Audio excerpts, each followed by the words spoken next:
Claire was used to being independent from childhood. She grew up in an incomplete family and knew that it was impossible to achieve something without making enough effort. The girl from a young age dreamed of a strong family, a loving husband and children.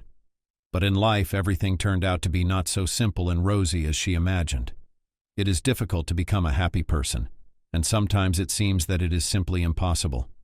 After all, trials await at every turn. Claire began to organize her personal life in the university. It seemed to her that becoming a young mom was the best decision she could make. It seemed that young age would allow to be on the same wave with the child, to be energetic and active. And it is much easier to survive this period. But the girl did not even guess how her life would actually turn out. In the third year of university, Claire met John, with whom she fell in love at first sight. "Why are you looking at John like that?" "Do you like him?" Kate asked. "You know, you look at him so much that it's clear to everyone around you how you feel about him." The girl leaned against the wall, looking at her friend carefully. Kate had always been straightforward and even arrogant. Many people were annoyed by it, but Claire appreciated her honesty. Therefore, the girls quickly found a common language. They began to communicate since the first year, and by the third year they became just like each other. Kate continued to stare at Claire while she glared at the boy. "Maybe you should go over to him, offer him coffee or a walk after class." At that moment, Claire stirred with incomprehension, looking at her friend. "What's wrong with you?" "No, of course not. It's the guy who should make the first move, not me. I didn't sign up for this." Claire flared up unhappily. Everyone was still looking at the guy, but they were already looking at their friend. "I just watched what he was doing, that's all. What makes you think I even like him? Maybe he's not my type at all? You can tell that to someone else, but not to me. I see the way you look at him. Why can't you go up to him first? What kind of stupid stereotype is that?" Kate snickered unhappily, glaring at her friend. A few seconds passed. Claire continued to remain silent, and then the girl decided to take matters into her own hands. "Wait for me here. I'll be right back." Without waiting for her friend's answer, Kate walked swiftly towards John. Claire did not know what they were talking about, but after a few seconds her friend was walking back to her with a smug smile. "I've arranged everything. You're going to the cafe with him tonight," didn't thank her friend. Claire looked at Kate, stunned. Inside raged an incomprehensible mixture of emotions that was simply impossible to put into words. She felt both the joy of spending time with the guy she liked and the fear of meeting him. Maybe the guy would be completely different from what she had envisioned. Maybe he'd be rude or just decide to have fun with her and then dump her. There were dozens of fears swirling around in her head, but Claire made a decision to push those thoughts away from her. She looked at Kate, smiling nervously at her, and spoke. "What did you do that for? I told you I'm not going to go out with him. He's not my type at all." Claire tried to keep her expression as calm as possible, so as not to give away her real emotions, especially since I wanted to spend this evening studying for my upcoming exams. Claire rolled her eyes, trying to make her expression unhappy, but it didn't work that way. Her friend smiled and spoke up. "All right, then I'll go tell John you can't make it tonight and I'll go instead. Since you don't care about him, at least I'll have a good time tonight." Kate smiled smugly, about to take the first step toward the boy, when suddenly Claire jerked her toward her, forcing her to stop and turn around. I'll go. Enough with the comedy. Besides, you told him I was going to meet him." He agreed to spend the evening with me, so the girl was silent, trying to find the words. But her friend already understood everything. With a smile, Kate nodded and headed out of the dining room. She left Claire alone with her thoughts and worries, which simply overwhelmed her. Claire was carefully preparing for the upcoming meeting. She wanted to make a good impression and be remembered by the guy she cared about. But had she known how such an endeavor would end, and where her relationship with John would lead? The meeting was scheduled for late in the afternoon, and therefore it was uncomfortable to get to the place. The girl, constantly looking around for all possible rustles, and felt uncomfortable in the expressive dress and with the styling. She did not know where exactly she was going, for her friend had only given her the address. And therefore, approaching the place, she was stunned by the nightclub, which clearly does not go to drink tea and talk on the soul. She stopped near the entrance, not understanding why this place had been chosen, and whether it was worth going in at all. The doubts were getting stronger and stronger. And it was at that moment that the guard spoke in an arrogant and haughty voice. "Are you going to go in, or are you just going to stand there and watch?" The voice sounded surprisingly loud and irritated, making Claire wince. But the man looked completely calm and centered, as if nothing was happening. He looked at the girl carefully, and she walked into the club under his heavy gaze. "Hello, beautiful. I've never seen you here before. Don't you want to have a great time tonight?" Right from the entrance, a guy approached the girl and started to pull her to him quite insistently. After a few seconds, he put his hand on Claire's waist and pulled her close to him. So close that the girl squeaked. "Well, don't worry, don't make yourself modest. Everyone knows what girls come here for. I promise you'll like it with me." The guy started slowly approaching to kiss Claire. The girl tried desperately to move away from the guy. She squeezed her eyes shut, hoping that the situation would resolve itself. The seconds dragged on endlessly. It seemed like everything had already happened and the girl just didn't feel anything. She already wanted to open her eyes, as suddenly she heard a menacing, familiar voice, which was extremely irritated. "And why the hell are you messing with my girl?" Claire opened her eyes and saw a disgruntled John, who was holding the stranger by the collar of his shirt with one hand. "I thought we'd had this conversation before, and you promised me it wouldn't happen again. And now you're back to trying to lure everyone into your web. That doesn't teach me anything." Claire stared at the guys with incomprehension. The stranger seemed puzzled by the situation, and for a second she thought she saw fear in his eyes. John continued to hold him, turning to the girl. "Were you delayed? Not allowed into the club? Or just not sure if you should come? You look much better than you did at the university," the stranger said, and on his face appeared not the most pleasant smirk. But the guy immediately realized that he'd said it for nothing, because the next second John's displeased look was fixed on him. A second later, the stranger disappeared into the crowd, trying to avoid the guy's displeasure. John continued to stare after him until Claire spoke softly. "Thank you so much, I was so scared." The girl's voice trembled. She felt fear at the realization of what might have happened. A small, unpleasant shiver ran through her body, making her feel uncomfortable. There were a few seconds of complete silence as everyone thought about their own things, and then John pulled her against him. Claire felt warmth and a pleasant release from her problems. It seemed to her that now life was going to get better. Things would now be better than they had been before. But had she known what was in store for her and what a cruel joke life would play on her, she would have thought several times before she reciprocated.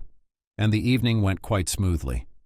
The couple spent time together, having a few cocktails each, after which John volunteered to walk the girl home. He wasn't very insistent, but he didn't let Claire forget about his presence near her for a second. As they walked along the night avenue, John kept looking at the girl, scrutinizing her in detail, and then he asked her, "You know, I'm glad your friend couldn't come. I was able to recognize you from a completely new side, which I just incredibly liked. You're so special, so cool. I even regret that I didn't want to get to know you before." John smiled slightly, making his expression more relaxed and casual. He slowly walked forward while Claire froze in bewilderment a few meters behind him. She wanted to believe she'd misheard, but reason whispered otherwise. After a few meters, John stopped and turned to the girl. Noticing the girl's bewilderment, he asked, "Are you all right? You look like you've seen a ghost? Catch up." Claire quite swiftly caught up with the young man, perplexed, asking, "And why my friend had to come? You were going to meet me, weren't you? She wasn't supposed to come today."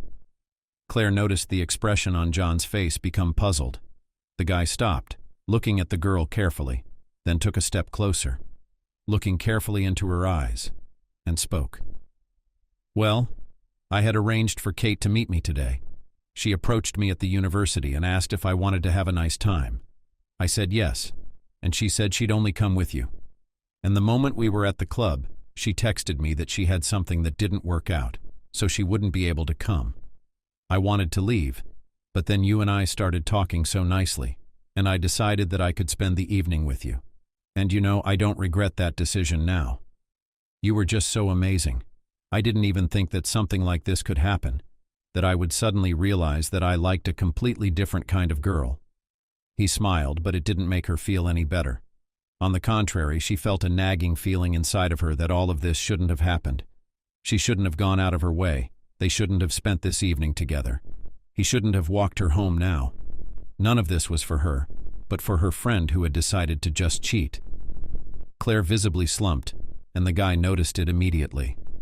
He touched her shoulder lightly to draw attention to himself and then hesitantly said, "I'm sorry.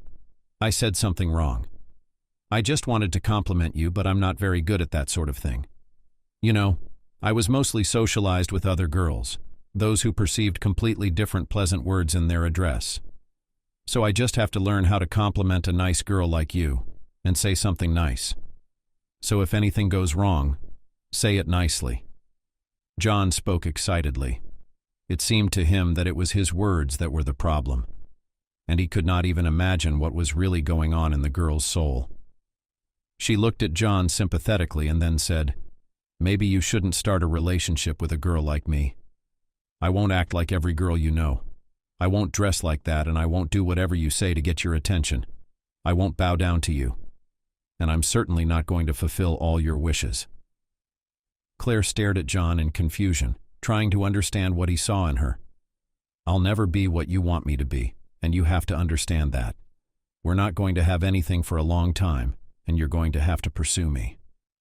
I'm not one of those easy and affordable versions of girls who will do anything just because you look at them. I'm not going to give up my pride just to have you with me." There was pain in the girl's voice, and it made John feel uncomfortable. He felt guilty, though he didn't know why. A second silence was followed by a meaningful question. "Are you ready to do all this for me?" Claire looked at him expectantly, realizing how difficult and unexpected her question was for him. For a few seconds John was thrashing around in his thoughts, and only at the moment when the girl smiled sadly and nodded, sighing heavily and about to leave, he spoke hastily, holding her hand. "You know, I feel like I'm willing to do anything to keep you from leaving me right now just like that. Yes, I know what gossip is about me, and I know it's not out of nowhere. But for you, for our relationship, for you to stay with me, I'd do anything. Just believe me. Believe that we can be okay. I promise you. I will. I will become a better person. I will constantly strive for perfection, so that you can be as comfortable as possible in a relationship with me. Just please don't leave like this." John took a step toward the girl, significantly keeping distance between them. It seemed to Claire that the air became hot, practically glowing around her.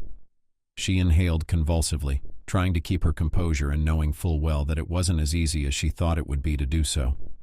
She stared intently at the guy who had stopped only a dozen centimeters from her face. John looked into her eyes as if asking a mute question, to which the girl nodded slightly, without realizing it herself, and her heart had already made up its mind, and the loud cries of her mind seemed so distant and insignificant that she closed her eyes and gave herself to the moment, trying to ignore the strange aching feeling inside. The couple's relationship was developing rapidly. John from the first day began to openly demonstrate his affection for the girl and passion for her. He did not hesitate to hug her in public places, to talk about how they were having a great time and what plans for the future. What could not be said about Claire? She tried to hide the relationship, not to flaunt it, because she believed that happiness loves silence. Of course, it did not work for a long time. Kate learned about the relationship one of the first, and therefore often poked her friend. She did not miss the opportunity to quote John's words to embarrass her friend, and constantly parodied any manifestations of intimacy. It was adding to her. Claire, on the other hand, was starting to get annoyed at some point. "What are you sweet lovebirds like when you have your ugly ducklings?" asked Kate, once again approaching her friend during another break. The smile on her face spoke volumes, while Claire kept a completely calm expression on her face. The girl stepped closer, and at that moment her friend spoke up. "Stop teasing our relationship already. It's been a few weeks and you still can't find a place for yourself. Yes? Don't you think that all your remarks and weird jokes are out of place? You could do without them, especially since you can't imagine how many people have decided it's important to tell me personally that John and I have a weird relationship. I mean, he's the bully and I'm the good girl. You don't know how many people have told me that it's only in the movies, and that he was just using me. Some of them even started making real scientific theories about why he was with me and where it would lead. Claire exhaled convulsively, trying to calm down and put her thoughts and feelings in order. I've had enough of the constant talk about our relationship. It's just getting incredibly annoying, you know, friend. Okay. Kate looked at the girl with incomprehension. She raised her hands as if to show that she wouldn't do it again. After that, she said in surprise, "The first time I see you so angry, even aggressive. It was your boyfriend who bit you. It's no secret how much he likes to get into relationships. And now you're becoming just like him. Aren't you afraid that if you're in a relationship with him, there won't be anything left of you?" Claire realized that there was some truth in what she said, but she didn't want to admit it.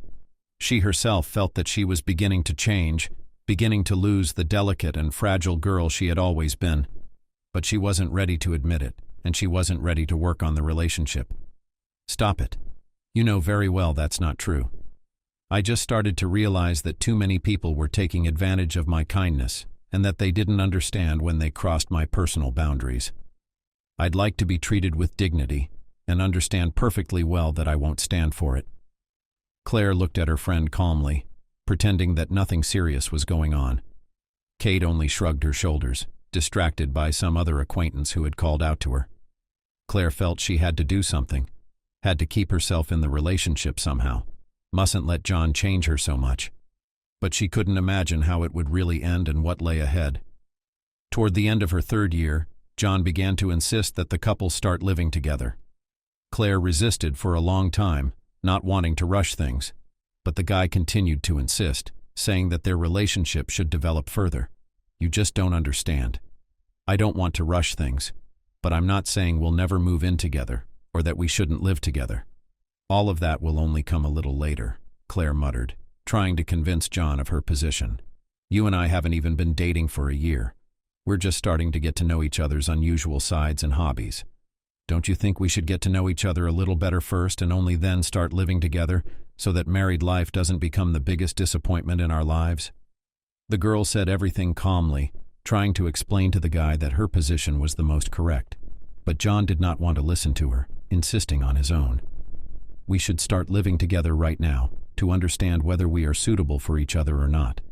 Do you realize that the older we get, the harder it is for us to get along? We're just wasting our time and our chance to be a family because of some weird thing you got going on in your head. So you'll never be a wife or a mom, not just a happy girl." The guy's words sounded aggressive. He looked at Claire with such hatred and anger that the girl felt uncomfortable. She blushed and wanted to respond to the words of her lover, but he was ahead of her, angrily adding, "If you are not ready to build a serious relationship with me, if you do not want a family, then what is all this for? Why are you leading me around by the nose? Why are you messing with my head? Do you realize how much you're hurting me? With your words and your actions? Do you realize what all your stupid excuses look like and how hard it is to believe that you just don't want to take the time? Let's face it, you don't love me, do you? I'm just your entertainment. An errand boy. Someone who'll do anything you say and do anything you want, and someone who'll be left with nothing. After you decide you've played with my feelings enough, yes." The guy's words made Claire feel uneasy. She couldn't believe that he felt that way, and she realized that there was no way she could change his mind. She listened attentively to every word, trying to remain calm, although a hurricane of unpleasant emotions was raging inside. After the monologue of the guy came to an end and she sighed heavily and agreed to start living together. At that moment her life changed forever. After all, only after the beginning of life together did she realize what kind of person was next to her. The first few months were calm. The couple was getting better, a joint household. There were small quarrels, but all of them were quickly minimized. The problems began in the middle of the 4th year, when the guy began to show up home only in the morning. A few times Claire turned a blind eye to it, but then she realized that she didn't intend to tolerate it. "If you think that you can just cheat on me, and I will sit at home and pretend that nothing happens, then you are deeply mistaken," said the girl to her young man at the moment when he came home after another night out.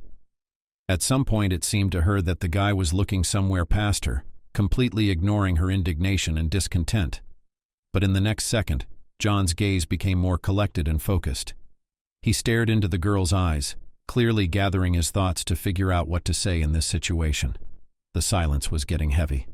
"Sweetheart, what kind of nonsense is this? How could you think that I could do that to you?" John said, trying to hug the girl, but Claire sharply stepped aside, not allowing him to do so. After that, she said, even more irritated, "And where were you till morning? Why do you disappear at night? Where do you spend your time while I sit at home and wait for you to return? Do you realize how it looks from my side? And if I start coming home only in the morning, would you like that kind of behavior on my part?" Noticing the stunned look in the guy's eyes, the girl added, "And why are you making such a surprised face? You are allowed to disappear and pretend that nothing is happening. Why can't I do that? Maybe I too would like to have fun day and night, to live my youth and not sit at home all the time." She crossed her arms over her chest, a simple gesture that showed her displeasure at the situation. John knew perfectly well that in such a situation one should not count on a simple and quick forgiveness.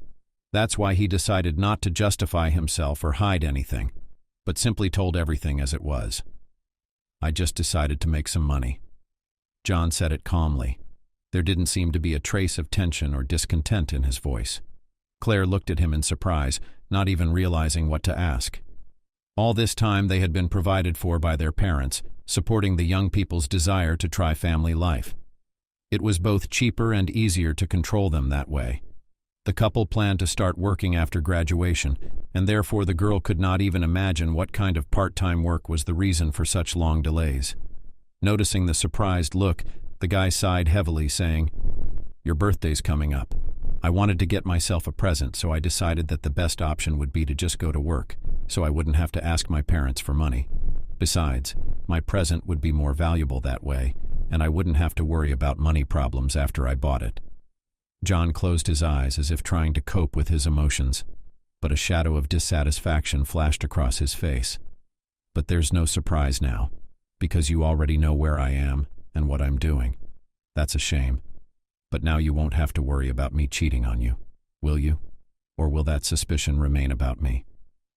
Claire lowered her eyes, feeling herself blush. She'd ruined the gift for herself by being impulsive and emotional, and that made her feel uncomfortable. Trying to calm down and control her emotions, she replied, "I'm sorry. I shouldn't have jumped to such conclusions.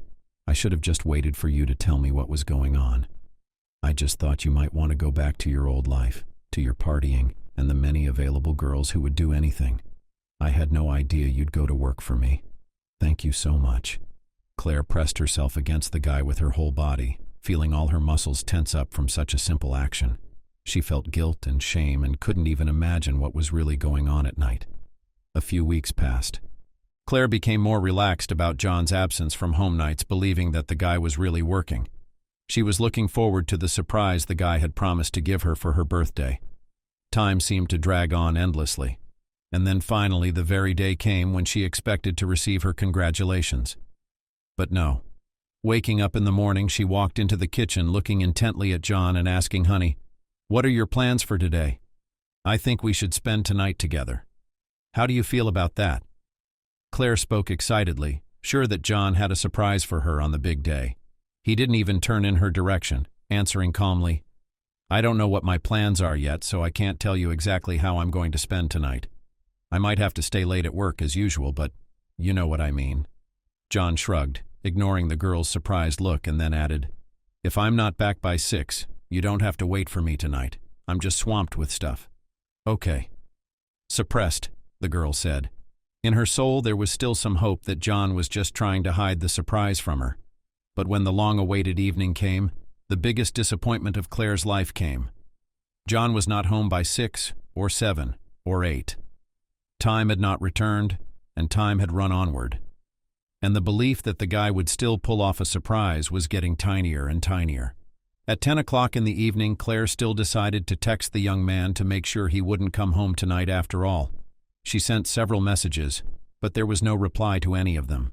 She fell asleep with tears in her eyes, not understanding why so many difficulties and trials had fallen to her fate, why her beloved young man had decided to do such a thing, and how could he forget about the birthday, for which he had been preparing for so long. John came home only in the morning. The guy was in high spirits and had clearly had a great night.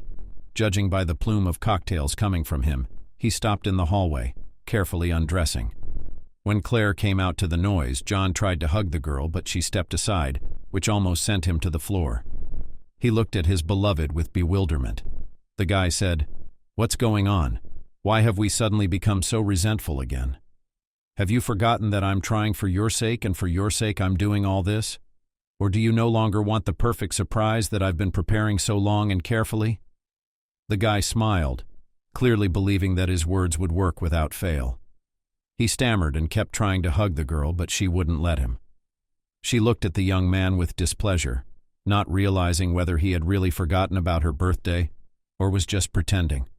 The silence became more and more tense, and at some point John asked in an irritated voice, "What's going on?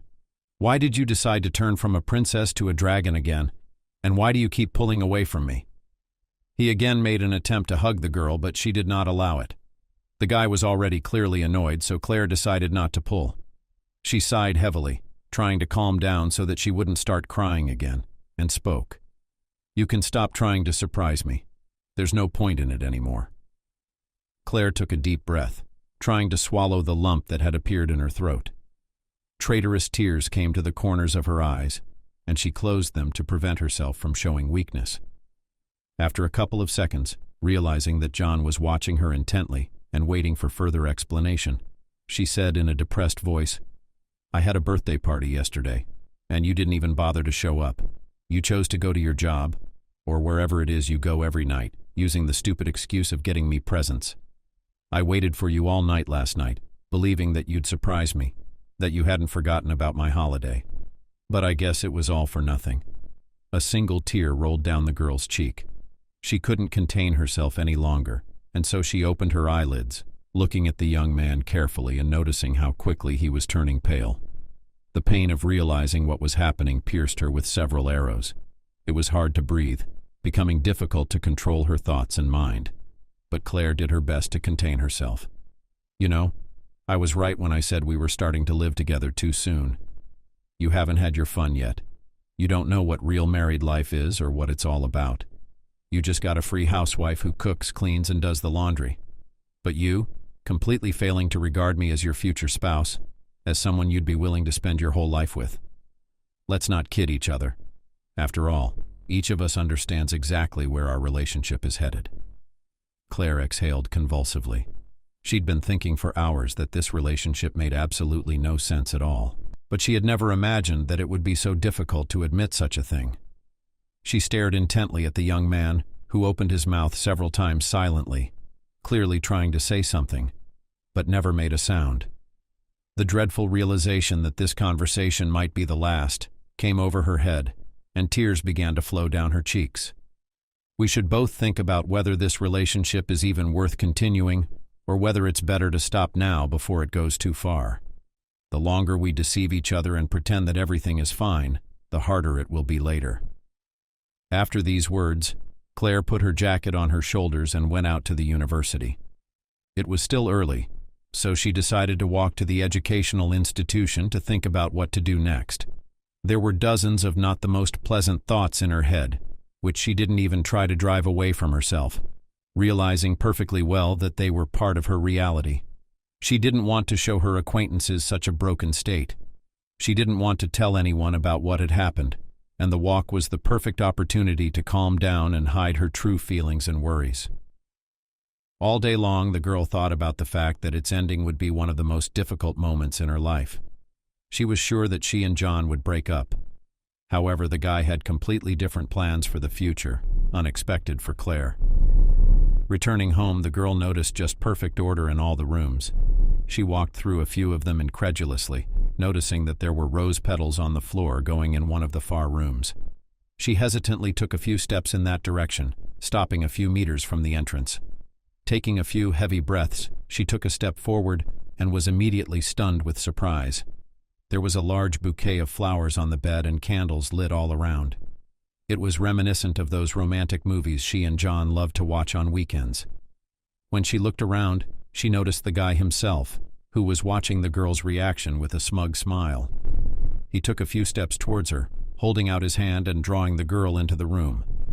Claire didn't resist.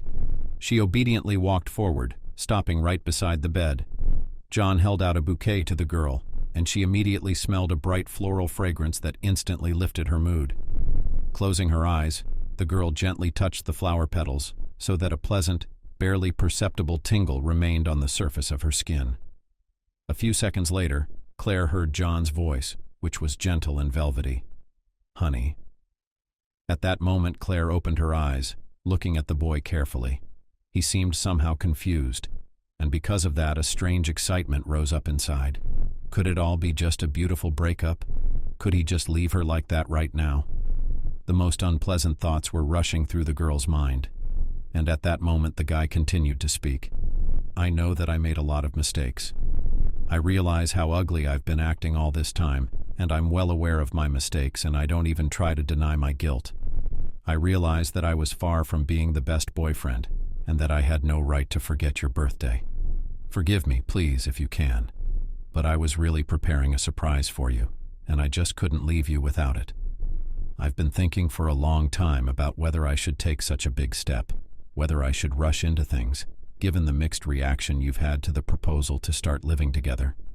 But I feel like I should do it because I feel like you're the one I want to spend the rest of my life with. I feel like you'd be a great mom to my baby, and that you would be an incredible homemaker. And I want that to be our future in the years to come. You're the ideal of my dreams. You're the person I can't imagine my life without. You have become part of me, part of my heart, part of my soul." At that moment, John got down on one knee.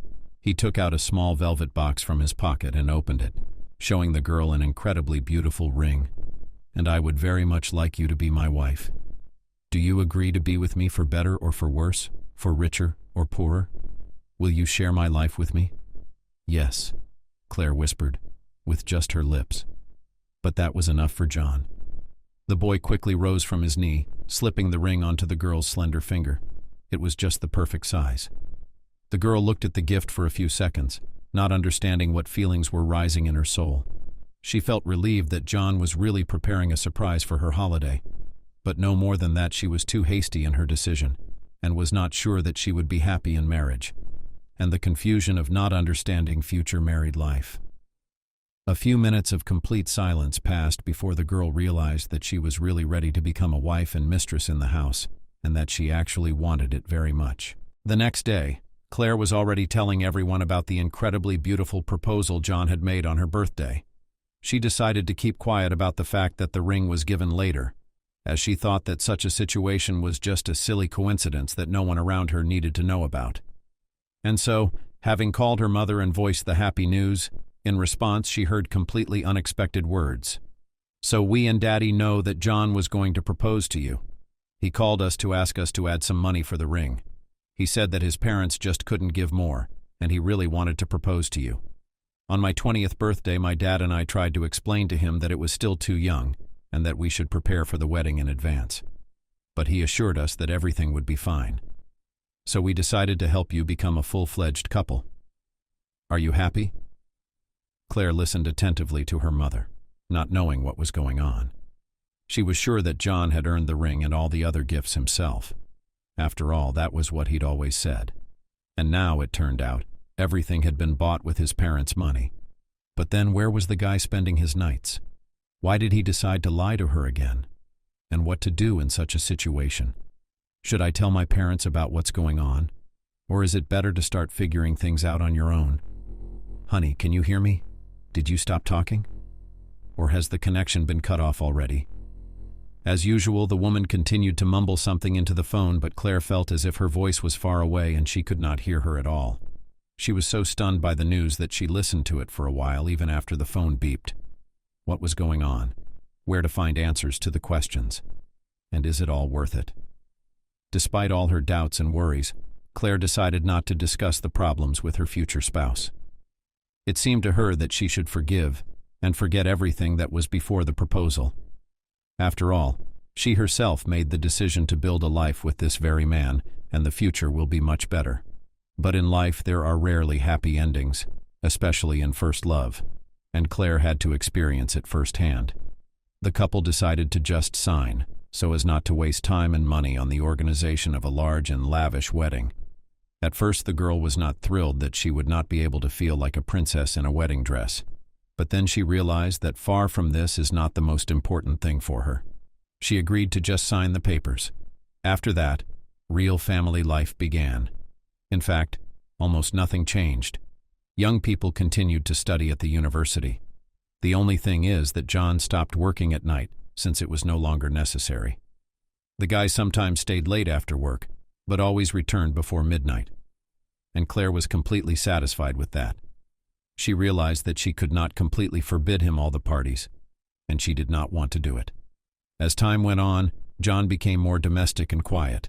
He increasingly preferred to spend time in the company of his wife and became more attentive to her and her condition. After graduating from university, the young people began to work.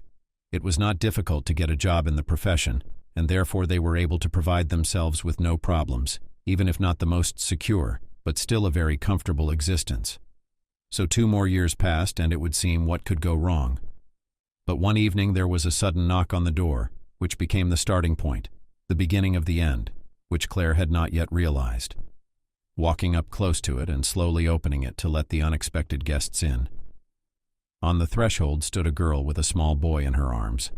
She looked at Claire with incomprehension and displeasure, and then spoke arrogantly to her face. "Call John. I need to talk to him right now." She looked the girl over from head to toe once more, then muttered something to herself.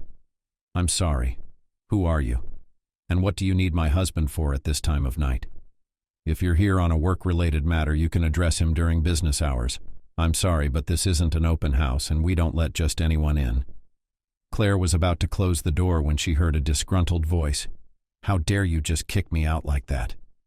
Do you realize whose baby this is? You're not so visible, John. When I made it, he didn't even think about how it would end. He helped me with money in the beginning. I've seen the kid a few times, but I'm not comfortable with this situation. My son needs a normal father who will spend time with him and will love him. He doesn't need a dad a couple times a month for a few minutes." Claire dazedly shifted her gaze to the child. There were indeed some features in him that said he looked like her spouse. After a few seconds, the girl added, "I was evicted from the apartment because You're Not Visible stopped paying for it. He said that the apartment was too expensive and that he couldn't afford to spend so much money even on his own son. So we're going to live with you." The girl impudently squeezed forward, completely ignoring the stunned look of the landlady. Claire watched as the girl put the child on the floor as she herself undressed. It was only at that moment that John came out into the hallway. He, no less stunned, looked at the girl with the child, after which he muttered what was going on here. He shifted his gaze to his spouse and everything became clear to him. There was no more point in hiding the obvious things, and so the man swiftly approached Claire and took her hands in his. He stared silently into her eyes for several seconds, trying to convey all the tenderness of which he was capable. The uninvited guest mumbled something to herself, occasionally glancing at the couple. The silence dragged on, and when Claire wanted to pull her hands away, John squeezed them tighter and said, "I'm sorry. It was a long time ago, and I was such a fool at the time. I had no idea how much I could fall in love and how much incredible, unbelievable feelings I could feel in a relationship with you. You were the beacon of my life, the one I wanted to wake up to the world for. But I made mistakes. I was stupid and naive, completely unaware of what I was doing.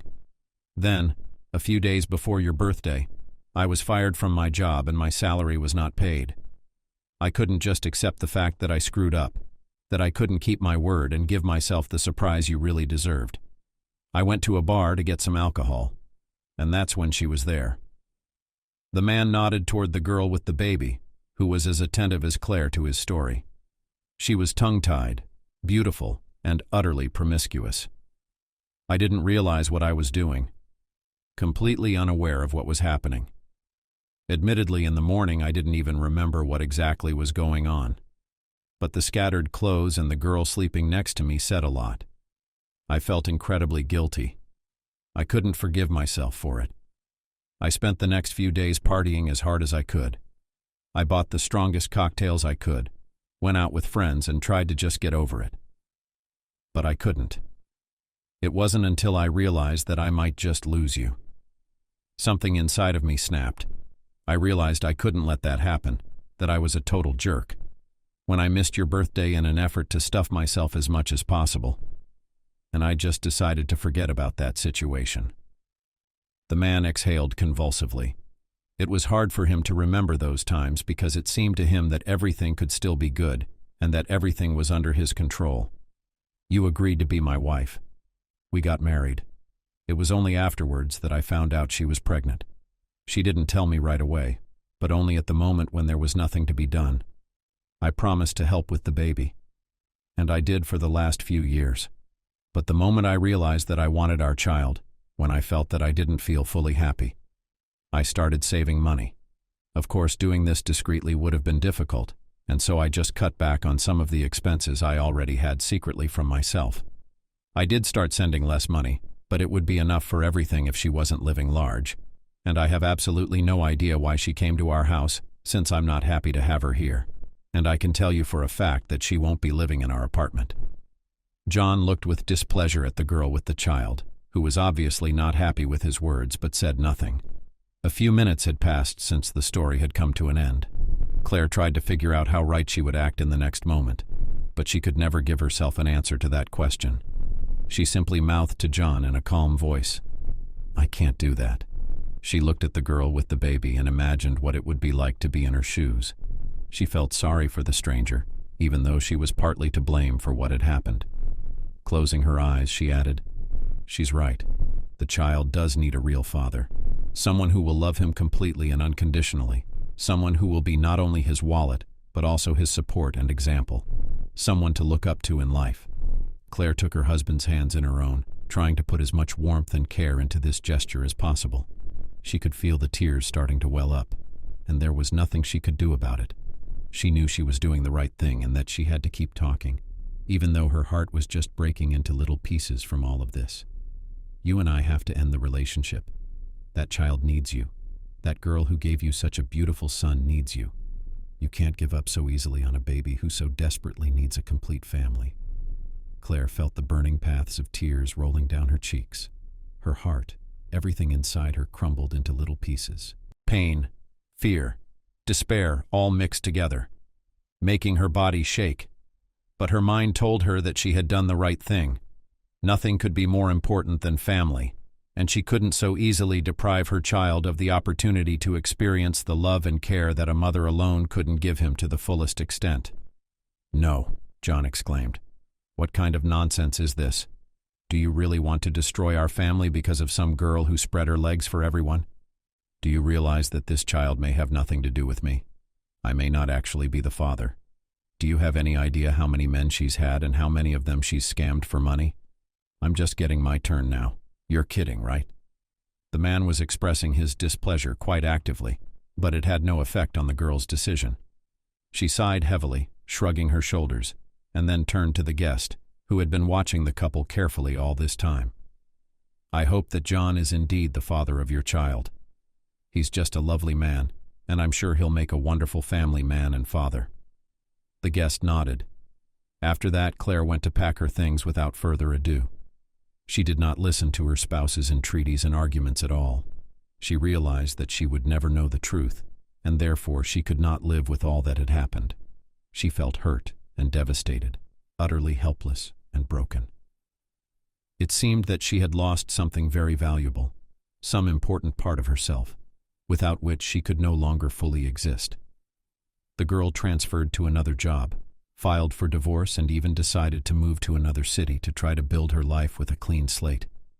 But everything turned out to be not as simple as I wanted. After all, with her began to happen something strange. Nausea, headaches, constant fatigue. It seemed like she was just stressed out or just poisoned by something. But after the urge to eat watermelon and fish, Claire went to the drugstore to buy a pregnancy test. The wait was simply unbearable, and after a few minutes the girl saw the result. Clamping her mouth with her hand to keep from screaming, she slowly slid to the floor. Powerlessness and helplessness came over her with incredible force. There just seemed to be no escape from all the problems that had been piling up on her lately, and it would be impossible to solve this one. 2 bright red stripes were visible on the test, which clearly made the girl realize that her life would never resemble the former carefree and joyful time. Claire decided not to tell her former spouse about her interesting situation. She was not sure that she wanted to share him with another girl, and certainly was not sure that she would be able to get him back after the breakup initiative on her part. The girl spent a few days in complete prostration, completely unaware of what she should do and how to live her life now. She thought about how hard it would be to raise a child alone and how difficult it would be to combine work and motherhood.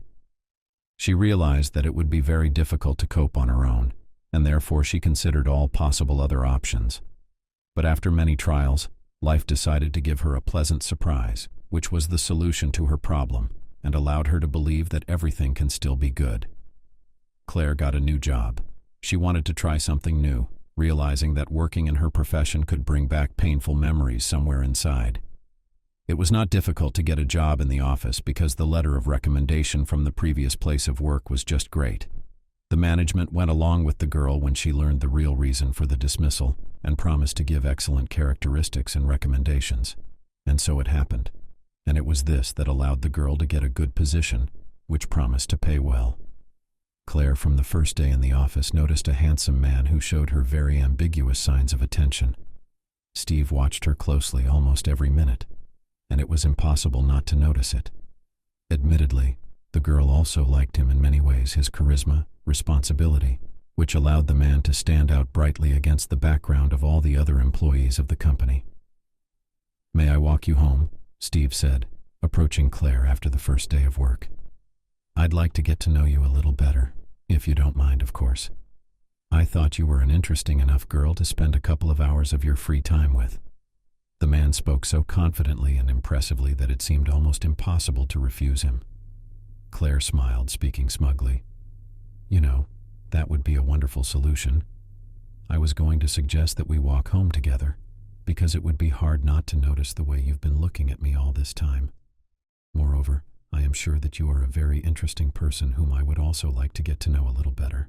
The girl preferred not to talk about her interesting situation for the time being, realizing that it just might scare off the new man. Of course, she did not plan to hide her pregnancy during the whole time of communication, but now it seemed to her that it was better not to hurry with such confessions. After work, the couple took a leisurely stroll through the streets of the evening city. The atmosphere was relaxing and insanely pleasant. Claire felt as if she could breathe freely again, felt like a full-fledged person who could enjoy life and who had a renewed faith that everything could still be good. Such walks continued for several more days. Steve was happy to walk the girl home, after which they could stand at the entrance for hours and talk about this and that. But everything was fine until the man began to talk about the girl's past and why she decided to change her life so radically. "Why did you decide to move to our town? Apparently you worked in a big city and in a fairly well-known company. We have a more private atmosphere here, don't we? I don't believe that you just didn't want those prospects of development and breakthrough in your own development, which you could have had if you had stayed at your previous place of work." Steve looked at the girl carefully, making it clear that he wanted an answer. He wasn't pressuring Claire, but he wasn't letting the answer slip away so easily either. After a few minutes of silence, taking a deep breath and covering her eyes, the girl began her story. She told about her relationship with her ex-husband and the reason for the separation, about what really happened and why she decided to move. And Claire finished her story with the phrase, "And now I am a lonely, pregnant, and absolutely nobody's interest girl, but with huge ambitions and aspiration to make my life as good and comfortable as possible." She smiled, watching the man's reaction carefully. For the first few seconds he looked at her completely confused, but then his gaze became more serious and collected. He gently touched the girl's hand, trying with such a simple action to convey all the warmth and confidence in the future that was in his gaze. It seemed that he was trying to reassure her and let her know that not all was lost yet. But Claire didn't really believe it. She lowered her head, realizing how doomed and pathetic she looked in the eyes of the young man. After a few minutes of complete silence, Steve finally decided to speak. "Forgive me for asking, but don't you think your ex-husband has a right to know that he will soon become a father for the second time? He wanted a child with him so badly, didn't he?" Steve looked at the girl carefully, trying to count all her emotions. After a few seconds, he added, "I'm sure he'd be delighted with that news. Well, or at the very least, he would help raise and educate a child he was directly involved in creating. What do you think? I don't want to tell him I'm pregnant, just because I don't want to feel dependent on him or obligated to arrange father-child reunions. From what that girl said, he wasn't exactly the best father. And I don't want my child to suffer the same fate. It's better to tell the baby that he doesn't have a daddy and that he gets all his love from his mom. And I'll be fine. The girl unconsciously stroked her belly, as if she already felt the baby's presence in it. She looked at Steve, who was watching the sweet gesture, and then she sighed and said sadly, "I'll understand if you don't want to talk to me anymore. I'm sorry. I should have told you I was pregnant the first time we walked, but I was so happy that I was warmly welcomed and that you were interested in me that I just didn't dare to do it. It wasn't the nicest thing to do." Claire lowered her head, trying to hold back the negative emotions that were overwhelming her. Tears began to accumulate in the corners of her eyes and run down her cheeks. A few seconds passed when the man touched the girl's hand, attracting her attention, and in a confident voice answered, "Even if you told me at the first meeting that you were pregnant, it would not change my attitude to you. I liked you as a person, and regardless of what would have happened next, I would have been very happy to keep in touch and be there for you in a difficult moment." He gently covered the girl's hand with his own, looking into her eyes, and with some tenderness in his voice saying, "You shouldn't feel guilty, or to think that no one will want you just because of your interesting position. Pregnancy is the most beautiful thing a girl can be. Everyone should feel such a wonderful feeling on themselves, feel the joy of motherhood, and feel what it is like to be loved. And as for the child, well, you know, the father is not the person who participated in the process of creating the baby. It's the one who raised him and gave him the faith that things can be good." Steve smiled. That smile seemed to Claire the most sincere and brightest smile she had ever seen in her entire life. She looked at the man, covering his hand with her other one in return, trying to convey all the gratitude and appreciation she now felt. And at that moment, Steve slowly leaned forward, moving closer to the girl and watching her reaction. He didn't rush her, giving her a chance to think about what was going on, not just after Claire's barely perceptible movement. He touched his lips to hers in an almost weightless kiss. The sensation was simply inexpressible. The girl felt as if she had shattered into hundreds of small pieces that were almost weightless. She felt awe, joy, and incredible relief that she was able to confess her feelings. And that was no reason to stop communicating. After a few seconds, the kiss became more insistent. The girl moved forward, wanting to take the initiative, and closed her eyes tightly, giving herself completely to this pleasant and desirable moment. She tried to get as close as possible, to feel him with every cell of her body. A few seconds later, strong male hands were on her waist, squeezing the girl's body tightly, which sent goosebumps running through her body in a matter of seconds. Claire woke up to the morning sun. The weekend felt surprisingly happy and even somehow unbelievable. She stretched sweetly, turning around in bed and freezing a few centimeters away from Steve's face. The man was still sleeping peacefully, and the moment seemed to the girl to be one of the happiest in a long time. She gently ran her fingers through the man's hair, inhaling his scent. Images of the night before flashed through her mind. A smile appeared on her face, and the girl hurried to get up to prepare breakfast. I wanted to please the man, and therefore the choice fell on the girl's specialty cheesecakes. The morning passed in its succession, calm and peaceful. It seemed to Claire that she had not felt so happy and full for a long time, and it was only better. Steve woke up almost following the girl. He carefully watched the creation of the culinary delicacy, and after the breakfast was ready, he praised it with admiration. Claire watched the man's reaction contentedly and reveled in every compliment. That morning had been one of the best mornings of her life. From that moment on, the couple's relationship began to grow rapidly. Steve began to show ambiguous signs of attention, woo the girl and shower her with gifts and compliments. In the company there were whispers behind his back, of which Claire was well aware, but to which she was completely indifferent. After a few months, the couple decided to live together, and during this period of time the belly became very noticeable. Claire did not try to hide it, knowing perfectly well that everyone in any case will find out about her pregnancy, and it would be just pointless to make such attempts. Rumors became more and more confusing and clingy, and at times the girl was very upset about them. But after one serious conversation between Steve and his co-workers, all the whispering died down. The 8th month was approaching. The child was already clearly felt in her belly, and the girl began to prepare for becoming a mother. She wanted to do everything in her power to make the baby as comfortable and safe as possible. Trying not to involve Steve in the preparations, she did almost everything herself, and this attracted the man.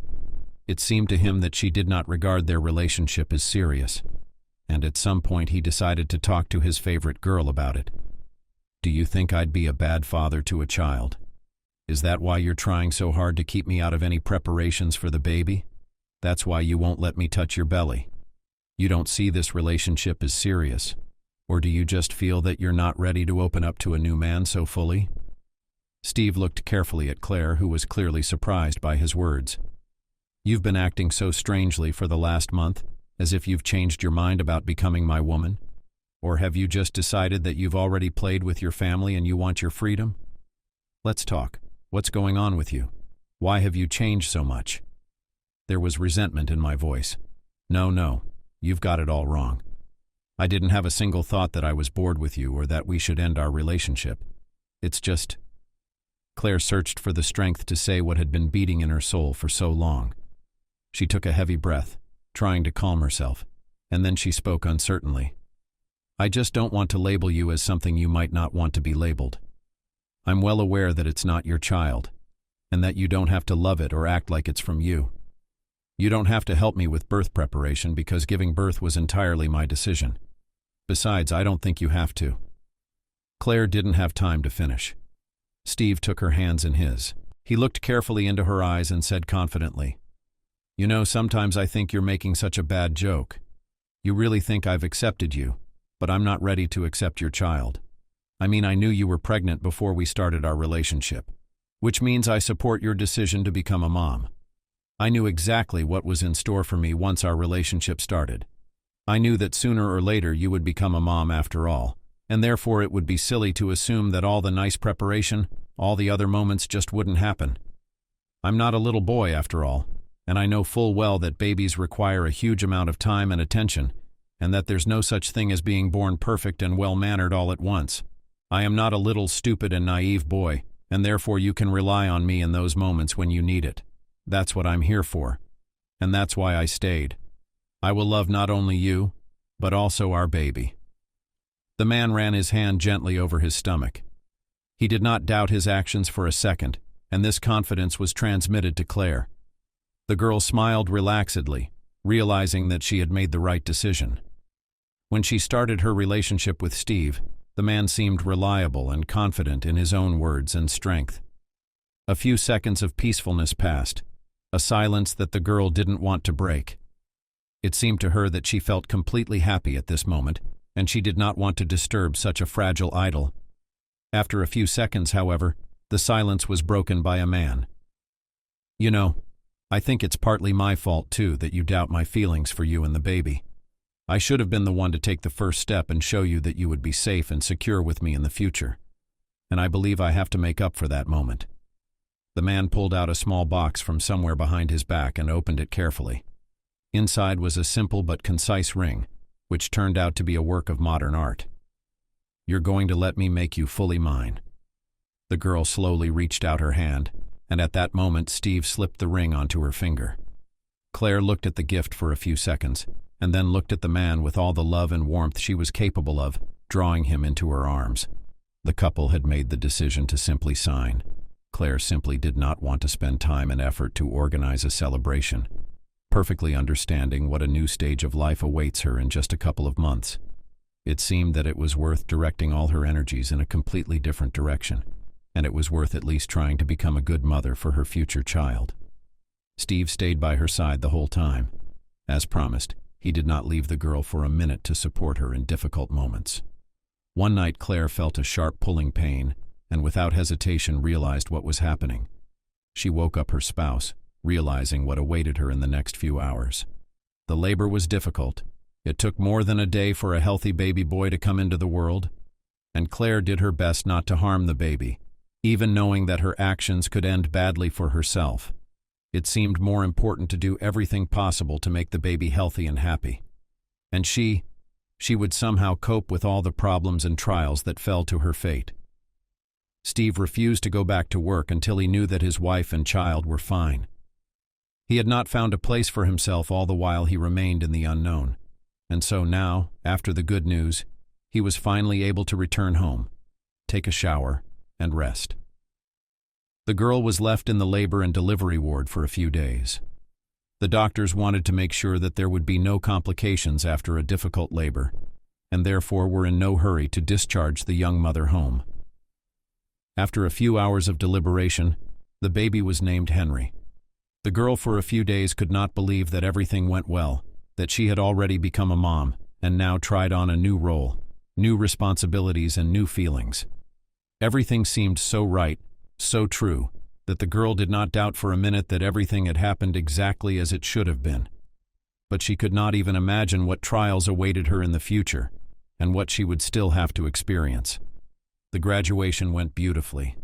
Steve prepared everything at home, decorated the rooms and bought a big bouquet to take his favorite girl and the baby home. Claire almost cried with happiness when she saw all the things the man had done. She was once again convinced that she had chosen the right man, and that it was with him she could feel happy and confident in the future. It seemed that now life would be exactly as she had once dreamed.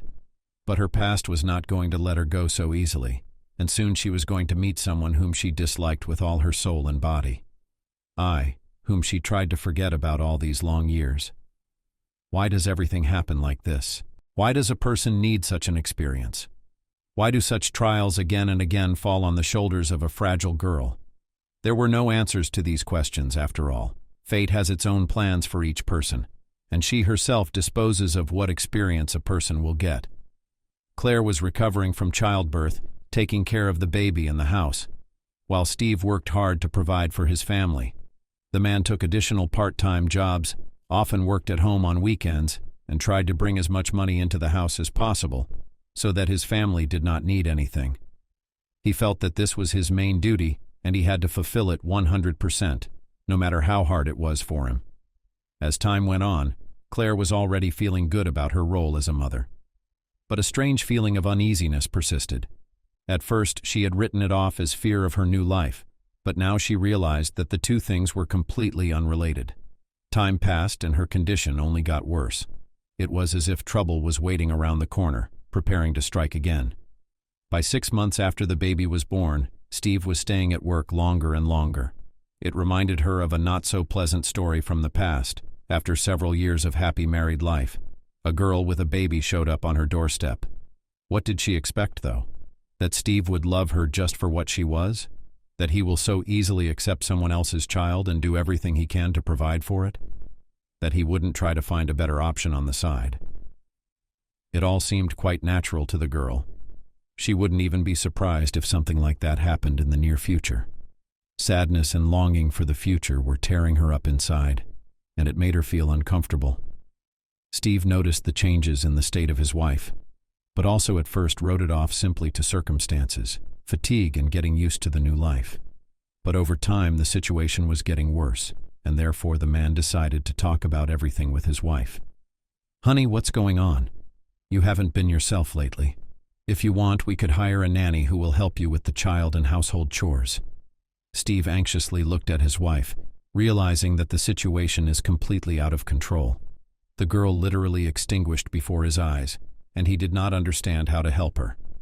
"Just tell me what happened, and we will definitely solve the problem. Just don't be silent and don't try to deceive me or yourself by saying that you're fine." Steve looked at the girl worriedly, and it made her feel uncomfortable. But she didn't want to confess her own torment, but she realized that there was no other option.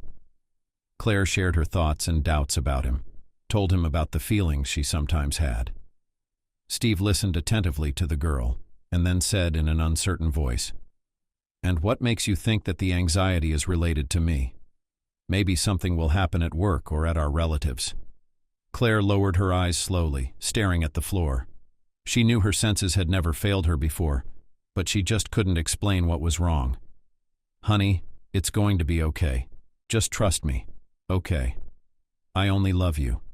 You better take care of yourself. You used to love taking care of your looks." "I will." Claire tried her best to focus on herself.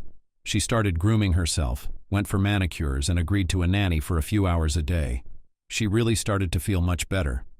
At one point, Claire even thought that her feelings were deceptive and she was just tired of everything that was going on. But suddenly, one day, she ran into the person she least expected to see on the street and whom she hoped she would never meet again. Walking through the city park, the girl kept playing with the child, trying not to miss a single moment. At times, it seemed to her that she was just a perfect mother. After all, so reverently treats her child. And therefore she is used to the fact that on the street every now and then someone looks into the stroller and says something. That's why this time, when someone stopped near her, she was not surprised at all, continuing to adjust the baby's blanket. But that was until she heard a familiar voice that sent shivers down her spine. The man spoke above her ear. "What a wonderful baby. He must look like his father, doesn't he?" Claire shuddered, turning around sharply at the voice. Just a few centimeters away from her face was the John she had hoped never to see again in her life.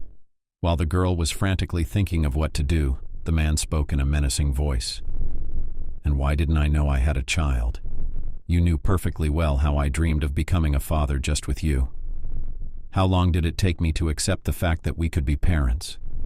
You knew how important it was for me to be a father out of love. And just because some girl knocked me up and you decided not to tell me I was having a baby anyway." The man sounded threatening. Claire wanted to move away from him, but he grabbed her arm sharply, preventing her from doing so. A few seconds passed. The man sharply pulled the girl to him, literally squeezing her, after which he spoke in an even more menacing and displeased voice. "You think you could hide my child like that? Do you really think that I would never know about it? You're just as callous and mercenary as that girl I had fun with at the club. That's all. She fell for some guy with money and then pretended to have a baby with him. But if that fool was so easily fooled, I won't be fooled. I know it's my child, and I'm not going to give it up so easily. Do you understand me? I will sue you for that baby. Unless you agree to come back. Unless you agree to be mine again." The man moved closer to the girl, stopping just a couple dozen centimeters from her face. He was breathing directly in her ear, making Claire feel as uncomfortable as possible. She tried with all her might to pull away, but she couldn't. John held her tightly, not giving her the slightest chance to break free. "It's not your baby. It's my new husband's baby," the girl said, trying to remain calm. "Let me go immediately. Otherwise I will just write a report on you and then you and I will meet very soon. Let me go." Claire jerked desperately, but at that moment the man's grip only became stronger. The next second his hand was on her throat, and she felt the world slowly fade away. She tried to break free, twitching and trying to scream something to attract the attention of others. But it was pointless. She went into a part of the park that was rarely visited by people. She wanted to be alone for a while, to think about everything that was going on, to sort out her thoughts and just to calm down. But she couldn't even imagine that everything would end up like this. And she was well aware that John had been watching her all this time, picking the best moment to attack. Fear began to surge up her throat. She wasn't afraid for herself, but for her baby, who was babbling in the stroller. Claire glanced toward her son, realizing that he was her ex-husband's main target. A tear rolled down her cheek, and it was the cause of a new explosion of rage on John's part. The man squeezed the girl harder, making her squeak in pain. Then he spoke. "What are you trying to do? Do you realize that there's no one around? And that by your silence you're only annoying me more? You better shut up." The man's sudden loud voice made the baby in the stroller start to cry, and Claire immediately shuddered, realizing that the next target could be this defenseless baby. The girl, perplexed, looked at John, who froze the moment Henry began to cry. He stared at the child for a few seconds, and then spoke in an irritated voice, letting the girl go. "Immediately calm him down now." The girl immediately rushed to the baby, doing her best to make him stop crying. A few seconds passed, and the baby began to gradually calm down. And at that moment John irritably uttered, "You're coming with me now. I have rented an inn, and you will live with me until I decide what to do with you further move." The man's shout made the child restless again, and the young mother leaned over to soothe him. Immediately I said, "Move, or I'll just take the baby away and you'll never see him again. Don't forget you are my wife and this baby is mine." John grabbed the girl by the arm and started dragging her forward. Claire managed to grab the stroller where the baby was still crying, which she had not managed to calm down. The girl frantically thought about what to do, how to get free, how to get rid of her ex-spouse. And it was at that moment that a man approached her. Apparently, he had been watching the situation for a long time. The first thing he did was to release Claire's hand from his grip. The next few seconds passed as if in slow motion. Claire only remembered the stranger's fist, and then the man lying down and the words, "Go away, I'll call the police." Claire didn't need to say anything else. She rushed to the exit of the park, ignoring the terrible pain and fear that grew stronger by the second. Tears streamed down her cheeks, and the feeling of helplessness and hopelessness grew stronger and stronger. It seemed that this nightmare would never end, and she would forever remain hostage to her fears in the past, which did not want to let her go. For the rest of the day, the girl did not leave the house. She simply could not believe that she could be safe, and therefore she could not overpower herself. After a lot of deliberation, she decided not to say anything to her husband, so that he would not worry. She wanted to deal with her past, with the problems that arise from it. It seemed that Steve had done too much for their happy future, and now it was her time to do something for him. Claire's husband came home from work earlier than usual. The girl had not had time to calm down completely, and therefore diligently hid her eyes. Fortunately, Steve did not notice anything. It seemed that everything was going on as usual, until the man did not speak. "You know, they say that in our park some inadequate man goes to the girls, pestering and demanding something from them. He's been taken to the police station, but a lot of people at work are worried about this rumor. Of course, we don't know how true it is, but I think it could really happen." Claire felt like she'd been doused with cold water. She felt an unpleasant chill run through her body, and it seemed that Steve was about to say that he knew about everything, and disappointed that the girl herself had not told him about the problem that had happened. However, Steve continued the conversation in a completely different direction. "I wish you wouldn't go for another walk in the park without me. It may not end in the best way, and I'm just not ready to lose myself or the baby. And I don't think I'll ever be ready for that." Looking at his wife and noticing the wild horror in her eyes, he decided to change the subject. "Imagine, we have some girls at work decided to go into self-defense, to be able to defend themselves in case of emergency. Some of them don't even fully understand what not to do if they are attacked by a maniac, thinking that they can escape from him so easily. Can you imagine? And our secretary Ellen even decided that she could teach some lessons and started showing everyone how to defend themselves when attacked by a maniac. It looks so funny from the outside. Although, some of her actions don't seem completely useless.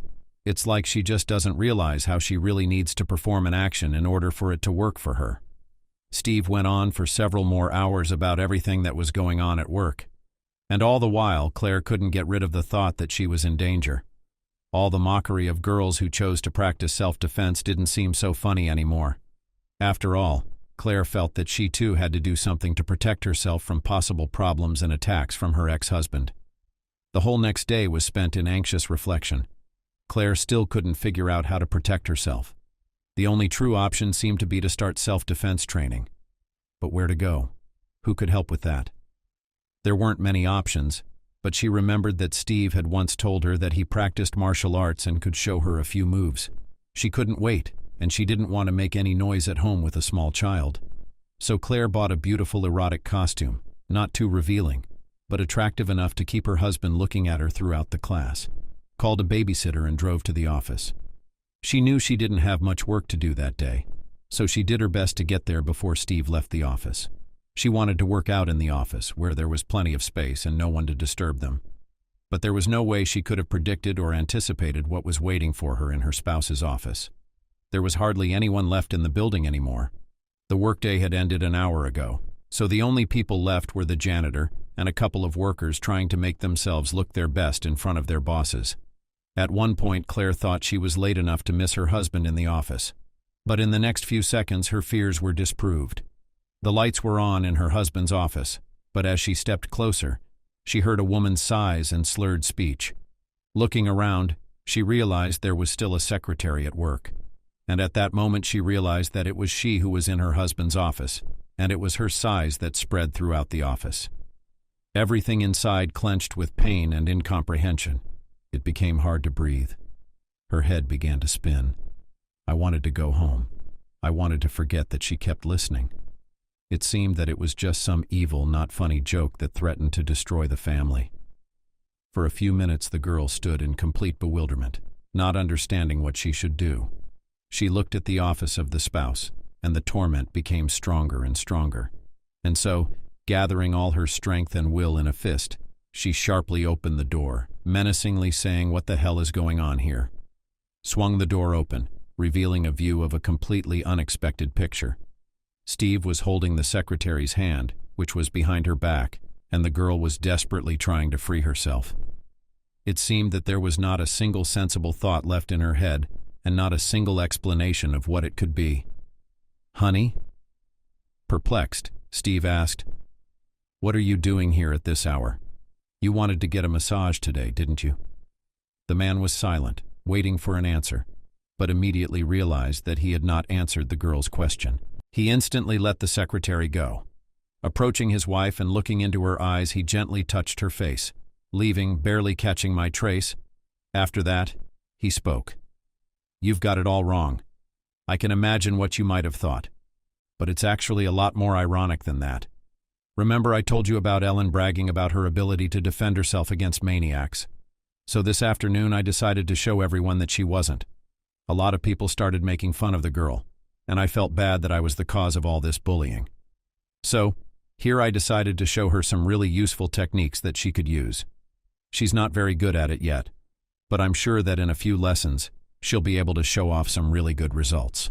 Steve smiled, turning to the secretary. The woman grinned smugly, signaling that she had no doubts about her success. For a few seconds, Claire considered what she should do. Then she spoke in a confident voice, surprising everyone present. "I want to join you. It will be useful for me to learn a few techniques that will help me defend myself from an attack on the street. You know, it's a rough time right now, and I'm out walking alone with my baby in the dark. So I'd feel safer if I knew a few things. You're going to show me some tricks to help me escape from a maniac." Claire looked at her husband with a question, noticing the surprise in his eyes. He was silent for a few seconds, then he agreed. The secretary was thrilled that she would not be the only one to learn, and now it would be possible to train not only with a man, but also with a girl who turned out to be her equal in strength. The training wasn't particularly long, but it was quite productive. So much so that by the time it was over, Claire could feel her body tingling. The sensation was tingling, but pleasant. She could already avoid some of the grabs and had no problem freeing her hand from even the tightest grip. Claire was so proud of herself that she didn't even notice her husband's stunned and bewildered reaction to her eagerness to learn some defense techniques. She was walking and talking about how she was already imagining herself as the savior of some girl or child in the park. Suddenly Steve said in a serious and concerned voice, "Honey, if you have something going on, you should tell me about it. You realize that you can't just pretend that nothing is going on. I know something's going on. What made you decide to take up self-defense? You never said you wanted to do it because you didn't want to hurt other people. What's changed now? You have to share your problems with me." Steve looked at the girl carefully, making it clear that he would not give up so easily and would still get an answer from her. For a few seconds, Claire hesitated to tell Steve the truth, but she decided to share with him what had happened. She tried not to tell the whole story in color, so as not to make the man worry, but even a brief retelling was enough to make him angry. Steve looked at his wife with incomprehension. "Why didn't you tell me about this right away? Do you have any idea how serious the situation you're in? That asshole should be behind bars for what he did. Do you realize that? What if he's waiting for you in the alley? What if he does something not only to you, but to our child? Have you even thought about the consequences of just keeping quiet about your problems?" Steve took a deep breath, trying to calm down. He looked at Claire silently for a few seconds, trying to understand why she did that. Then he exhaled a few times and spoke. "Listen to me carefully. From now on, you will not go out without me. At least not until I've solved all the problems with this man. You're gonna text me every hour that you're okay. I'm begging you. I'm begging you. Don't take any unnecessary risks. I'll take care of it myself. Until then, I need to know that you'll be completely safe. You and Henry are my dearest and dearest people, and I can't imagine how I'd live my life if anything happened to you. Please don't take any unnecessary risks. Don't be a heroine and try to deal with something so serious. That's what you have me for." After that conversation, Steve didn't return to talking about Claire's ex-husband again for a long time. It had been a couple weeks, and the girl was beginning to think that the man had forgotten that there was a problem at all. But one evening after dinner, he spoke in a confident voice. "From tomorrow, you and Henry can go out again wherever you want." The man fell silent, trying to keep a calm expression on his face, but the smile crept upward on its own. After a few seconds of watching his wife's bewildered look, he spoke in a satisfied voice. "I've solved the problem with your ex-husband. He won't bother us anymore, so you can walk in the parks and everywhere you want, without worrying about getting into any trouble. Now you're completely safe. I'm sure nothing will happen to you." Claire didn't ask what had happened to John and where he was now. She wasn't interested at all. What mattered was that she and her son were safe now, and there was a loving and beloved man who would do anything for his family.